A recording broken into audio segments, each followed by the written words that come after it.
What's up everybody, this is Boxing Legacies, and in this video I want to talk a little bit about the half-assed apology from KASH to David Price for the biting scandal that happened last week.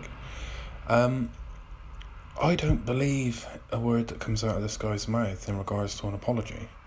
It's almost as if he's trying to save his skin, knowing that he's going to be in front of the British Boxing Board of Control in a few days.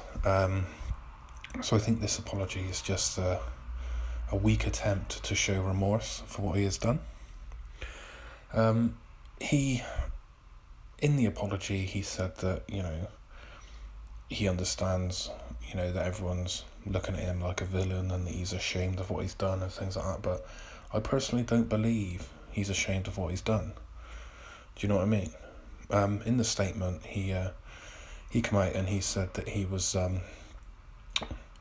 sorry to all boxing fans, to his team and his family, and the British Boxing Board, David Price and his team and his family.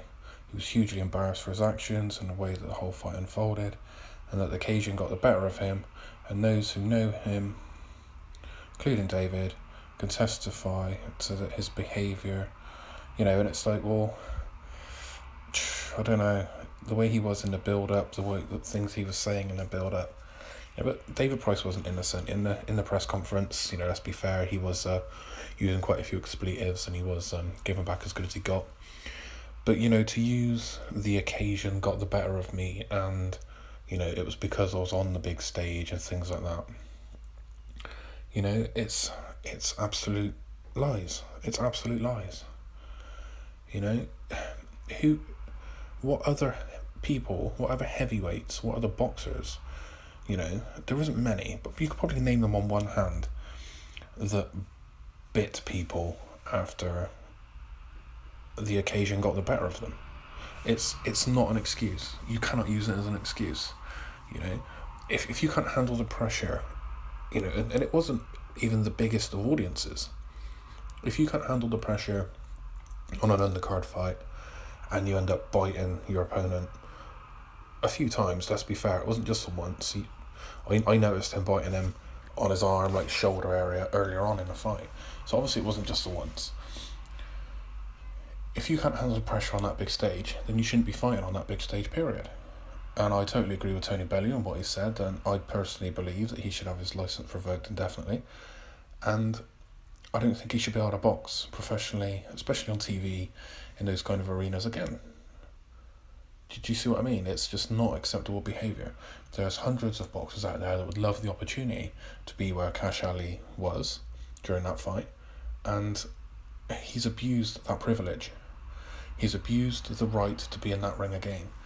And I wholeheartedly agree with David Price saying that he would never want to share the ring with an animal like that again. And I totally agree with David Price. He's going to be moving on to bigger and better things, hopefully to have more fights with, slightly better opposition, try and work his way back up again. But this is just a small blip on his record, and he shouldn't be concerned with KASH anymore. He's come out and said that he's accepted the apology, and all credit to him, because I would not accept that apology. I would not. How he didn't react after the bell rang and he was disqualified, I would have been gunning. Absolutely. But yeah, that's what I've got to say on the matter. I mean, let me know in the comments below. Do you think KASH poor attempt at an apology is sufficient, or do you think he's actually trying to butter up the board so that he does not get a complete ban? Let me know what you think, guys, and don't forget to subscribe, and I'll see you on the next video.